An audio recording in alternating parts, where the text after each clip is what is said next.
হরে কৃষ্ণ।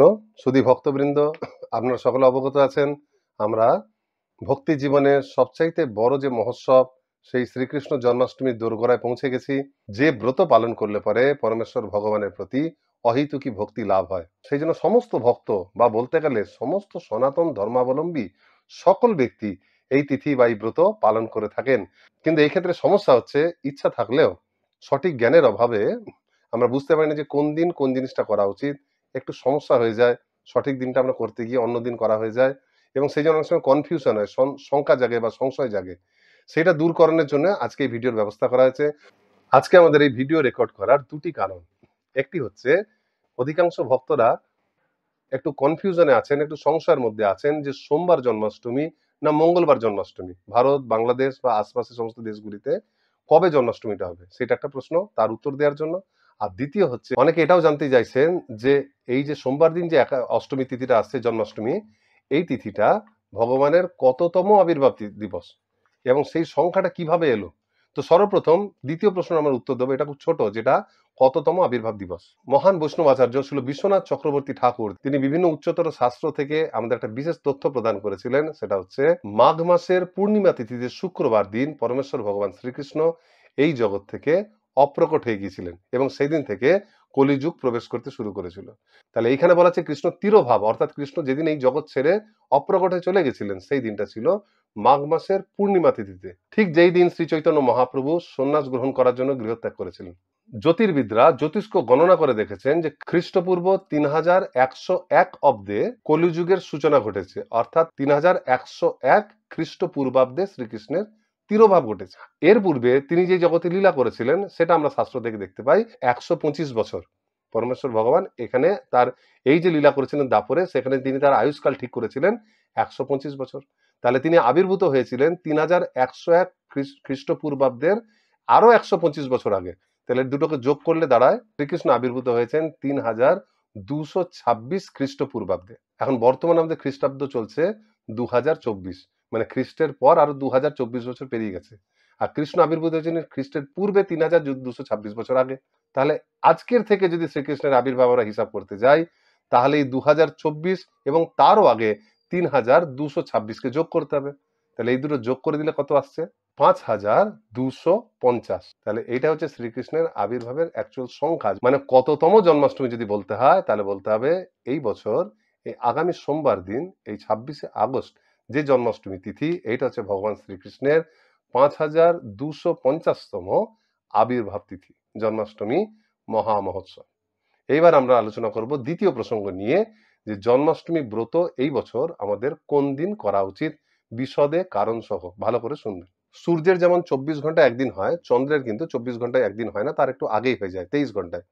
আর সুতরাং সূর্যের প্রত্যেক দিনের সঙ্গে চন্দ্রের এই প্রত্যেক গমন কিন্তু একবারে সিনক্রোনাইজ নয়, যে যখন থেকে পরের দিন শুরু হচ্ছে তখন থেকে চন্দ্রেরও পরের কলা শুরু হচ্ছে, এইটা নয়। সেই জন্য প্রত্যেকটা তিথি হয় আগের তিথির পর শুরু হয় একদিন, অথবা সেটা পরের দিন অন্য একটা তিথির সঙ্গে লেগে থাকে। যেমন একাদশীতে আমরা দেখি, যদি আমরা প্রথম দিন একাদশী করতে যাই তাহলে সেদিন দশমী শেষ হয় এবং একাদশী শুরু হয়।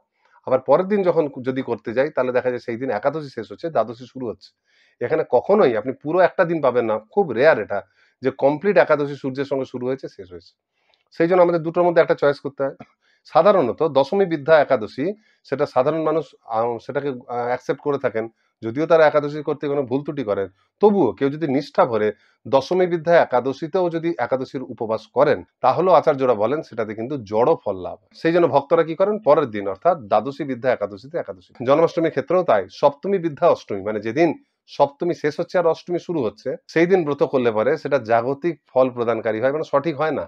সঠিক হচ্ছে যেদিন অষ্টমী শেষ হচ্ছে নবমী লাগছে, কারণ সেটাই আমাদের পারমার্থিক উন্নতির জন্য সহায়ক হয়।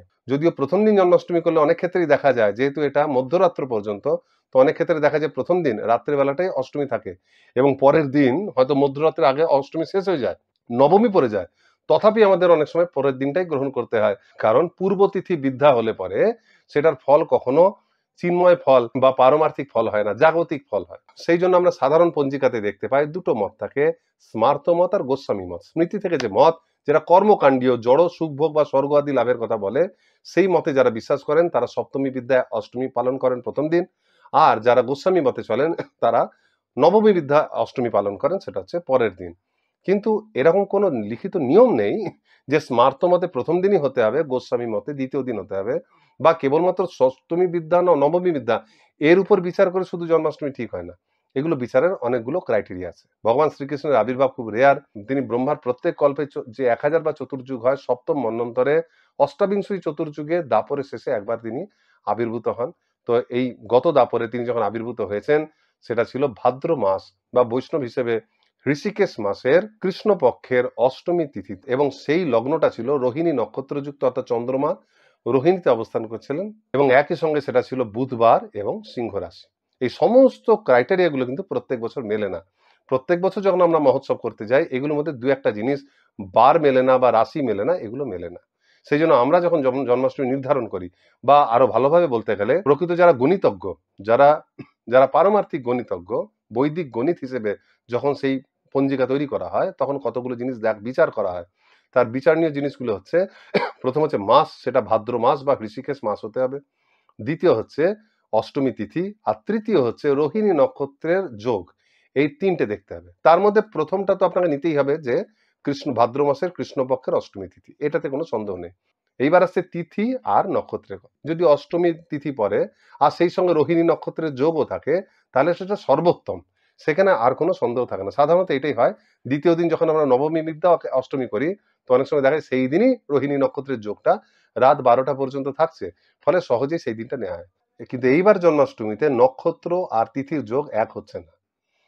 আপনারা যে কোনো পঞ্জিকা দেখলে দেখবেন সোমবার দিন কৃত্তিকা নক্ষত্রের যোগ, সেটা বিকেল দিকে গিয়ে শেষ হচ্ছে, অপরাহ্নে দিনের শেষ দিকে কৃত্তিকা নক্ষত্রের যোগ শেষ হচ্ছে, তারপর কিছু লেখা নেই। পরের দিন দেখবেন রোহিণী নক্ষত্র, মানে লেখা নেই, মানে পরের নক্ষত্র আগের দিন আসছে। অর্থাৎ এক কথায় সোমবার দিন বিকেলের মধ্যে কৃত্তিকা নক্ষত্রের যোগ শেষ হচ্ছে এবং চন্দ্র গিয়ে রোহিণী নক্ষত্রে অবস্থান করছে। তাহলে সেই দিন বিকাল থেকে রোহিণী নক্ষত্র সারাদিন অবস্থান করে মঙ্গলবার মধ্যরাতের আগেই কিন্তু রোহিণী নক্ষত্রের যোগ আবার শেষ হয়ে যাচ্ছে। এবার আমরা যদি প্রথম দিন জন্মাষ্টমী করি তাহলে সেই ক্ষেত্রে রাত 12টার সময় রোহিণী নক্ষত্রের যোগ থাকছে, আর দ্বিতীয় দিন করলে পরে কিন্তু মধ্যরাত্রে রোহিণী নক্ষত্রের যোগ থাকছে না। এখন এমত অবস্থায় নক্ষত্র বা তিথি এই দুটোর মধ্যে সবচেয়ে গুরুত্বপূর্ণ হচ্ছে কিন্তু নক্ষত্র। এটা আমাদের জানা থাকে না, আমরা শুধু তিথিটাকে জানি।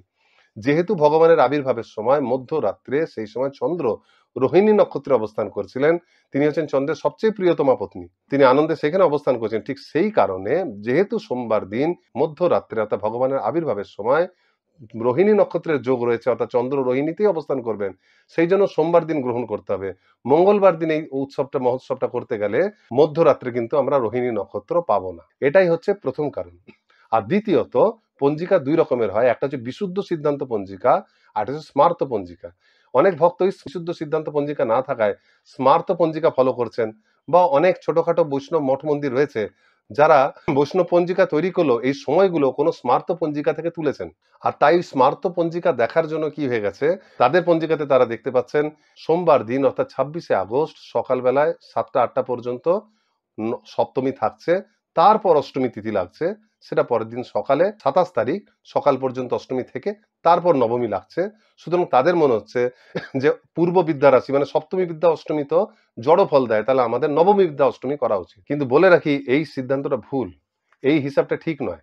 আপনারা যদি প্রকৃত সূর্য সিদ্ধান্ত বা বিশুদ্ধ সিদ্ধান্তের পঞ্জিকা দেখেন তাহলে দেখতে পাবেন 26শে আগস্ট রাত 3:39 মানে 3:39 AM সূর্যোদয়ের আগেই সপ্তমী তিথি শেষ হয়ে যাচ্ছে, অর্থাৎ 26 তারিখ সূর্যোদয়ের পূর্বে 3:39 থেকে অষ্টমী পড়ে যাচ্ছে। আর এই সময়টা হচ্ছে কিন্তু ব্রাহ্ম মুহূর্তেরও আগে। যদি এই সপ্তমী তিথি সূর্যোদয় পর্যন্ত বা অ্যাটলিস্ট ব্রাহ্ম মুহূর্ত পর্যন্ত থাকতো তাহলে সেই দিনটাকে আমরা সপ্তমী ধরতাম, কিন্তু সপ্তমী তিথি ব্রাহ্ম মুহূর্তের আগেই 3:39 শেষ হয়ে যাচ্ছে। এই 3:39 সময়টা বিশুদ্ধ সিদ্ধান্ত পঞ্জিকাতে দেওয়া রয়েছে, সূর্য সিদ্ধান্ত পঞ্জিকায় দেওয়া রয়েছে, এবং আদর্শ বৈষ্ণব পঞ্জিকায় যারা স্মার্ত মত থেকে কিছু লিখে দেননি সেই রকম পঞ্জিকা কিন্তু লেখা আছে। এবং যদি আপনি আরো যাচাই করতে চান তো আপনি ইন্টারনেটে সার্চ করে দেখতে পারেন, এখন অনেকগুলো সিস্টেম রয়েছে, দৃক পঞ্চাঙ্গ রয়েছে, অনেক রকম পঞ্চাঙ্গ রয়েছে। ইন্টারনেট সবসময় হিসাবে কথা বলে, সেখানে গেলে আপনি দেখতে পাবেন। আপনার এখানকার লোকেশন দিন, ভারতবর্ষের যে কোনো জায়গায় ভারতবর্ষ সূর্য ওঠে পূর্ব প্রান্ত থেকে আর চন্দ্র ওঠে পশ্চিম প্রান্ত থেকে। সুতরাং পশ্চিম দিকের রাজ্যগুলোতে প্রথমে তিথি আসে, পূর্ব দিকে পরে। তা আমরা দেখতে পাচ্ছি, আমরা ইন্টারনেট সার্চ করেও দেখেছি যে গুজরাট একদম পশ্চিম প্রান্তে, সেখানেও যেমন 26 তারিখে জন্মাষ্টমীর কথা বলা হচ্ছে সোমবার, একই রকম ভাবে অরুণাচল প্রদেশ, আসাম, মানে বাংলাদেশ, ত্রিপুরা, পশ্চিমবঙ্গ সব কভার হয়ে যাচ্ছে। এতদূর পর্যন্ত ২৬ তারিখেই বলা আছে। এমনকি চীনেও যদি দেখতে যাই তো দেখা যায় চীনেরও কিছু প্রদেশে ২৬ তারিখ পড়ছে। আরেকটু ওই পাশে চলে গেলে তখন ২৭ তারিখ হচ্ছে, চীনের একদম শেষ বর্ডারে গিয়ে। সুতরাং ভারতবর্ষ, বাংলাদেশ, ত্রিপুরা সহ যে সমস্ত আমাদের দেশগুলি রয়েছে, এখানে সোমবার দিনই অষ্টমী তিথি থাকছে। সপ্তমী ছেড়ে যাচ্ছে সূর্যোদয়ের এমনকি ব্রাহ্ম মুহূর্তেরও পূর্বে।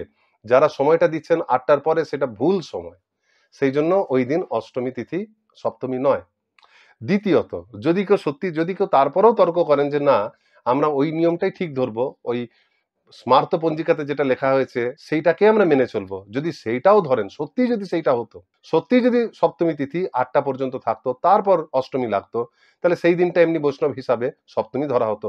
তথাপি তিথি আর নক্ষত্রের মধ্যে নক্ষত্র উচ্চ পর্যায়ে, সেই জন্য এইরকম অবস্থাতেও, এরকম সিচুয়েশন সৃষ্টি হলেও দিনটা যদি সপ্তমী বিদ্যাও হয়, দেখতে হবে রাত্রি ১২টার সময় মধ্যরাত্রে কোন দিন রোহিণী নক্ষত্রের যোগ আছে, সেটাও কিন্তু সোমবার দিনই হচ্ছে। সুতরাং শুদ্ধ সিদ্ধান্ত বা বিশুদ্ধ সিদ্ধান্ত পঞ্জিকা অনুসারে যে সঠিক দিন দেওয়া হয়েছে সেই দিনটা ইন্টারনেটের সমস্ত সিস্টেমগুলোর সঙ্গে ম্যাচ হচ্ছে এবং সেই জন্য বোঝা যাচ্ছে যে সোমবার দিনই অষ্টমী। দ্বিতীয়ত, যদি কেউ বলেনও যে সোমবার দিন সপ্তমী বিদ্যা, তাহলেও সেই দিনই মধ্যরাত্রে কিন্তু রোহিণী নক্ষত্রের যোগ রয়েছে। সেই জন্য অবশ্যই আমাদেরকে পরের দিন বাদ দিয়ে সোমবার দিনই জন্মাষ্টমী তিথি উদযাপন করতে হবে। আর এই ব্রতের পারণ হবে অর্থাৎ পরের দিন, যেদিন আমরা একটু শস্যদানা গ্রহণ করে পূর্ব দিনে উপবাস ভঙ্গ করি, সেটা হবে পরের দিন সূর্যোদয়ের পর থেকে ৯টা ৩৩ মিনিটের মধ্যে। এটা একটু স্থান ভেদে একটু কম বেশি হতে পারে, মোটামুটি সূর্যোদয়ের পর আপনি ৮:৩০ ৯টার মধ্যে পালন করে নিলে চলবে। তবে আন্তর্জাতিক কৃষ্ণ ভবনামৃত সংঘ বা ইসকনের ভক্তদের জন্য এই দিনটা জন্মাষ্টমী থেকেও কোনো অংশে কম নয়, কারণ এই দিন আন্তর্জাতিক কৃষ্ণ ভবনামৃত সংঘ বা ইসকনের প্রতিষ্ঠাতা আচার্য শ্রীল অভয়চরণ অরবিন্দ ভক্তি বেদান্ত স্বামী প্রভুপাদের আবির্ভাব তিথি। এবং আমরা ভালো করে জানি জন্মাষ্টমী সম্বন্ধে আমরা ছোটবেলা থেকে জানলেও সেই জন্মাষ্টমী জানা না জানা সমান। কৃষ্ণ ভগবত গীতায় বলছেন না যে জন্ম কর্ম চমে দিব্যম এবং যো ব্যক্তি তত্ত্বত। আমরা কৃষ্ণের নাম শুনেছিলাম কিন্তু তার তত্ত্ব আমাদের কিচ্ছু জানা ছিল না। তো এই শিল প্রভুপাদ আবির্ভূত হয়ে কৃষ্ণ তত্ত্ব দিয়েছেন, তবে আমরা এত কিছু ব্রত ট্রত আমাদের হাতের কাছে থাকলেও আমরা সেটা পড়ে সেটা বুঝে অনুশীলন করতে পারছি। তাই তার আবির্ভাব তিথি পালন করাটা অনেক বেশি গুরুত্বপূর্ণ।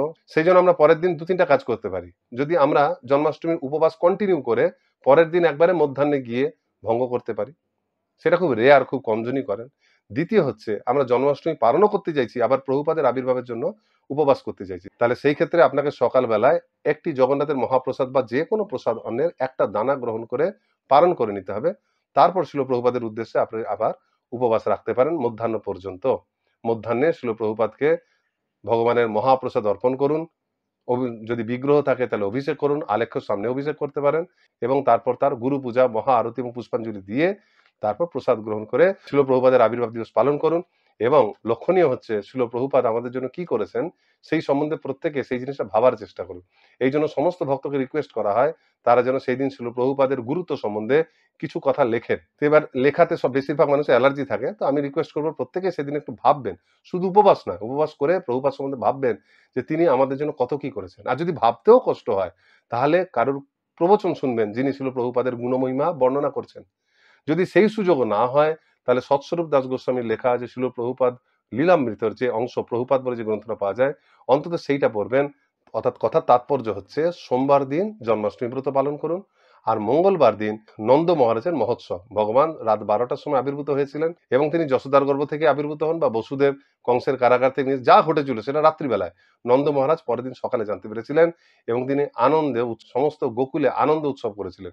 সেইটাই হচ্ছে মঙ্গলবার দিন নন্দোৎসব বা নন্দ মহারাজের মহোৎসব। কিন্তু ওই নন্দোৎসবের মধ্যে যেন শিল প্রভুপাদের আবির্ভাবের যে তিথিটা, শিল প্রভুপাদকে স্মরণ করার যে জিনিসটা, সেটা যেন আমাদের মাথা থেকে বেরিয়ে না যায়। আমরা যেন পরের দিন কেবলমাত্র নন্দোৎসব আর ফিস্ট আর এইটা যেন না ভাবি, শিল প্রভুপাদকে যেন যথাযথ স্মরণ করতে পারি। হরে কৃষ্ণ।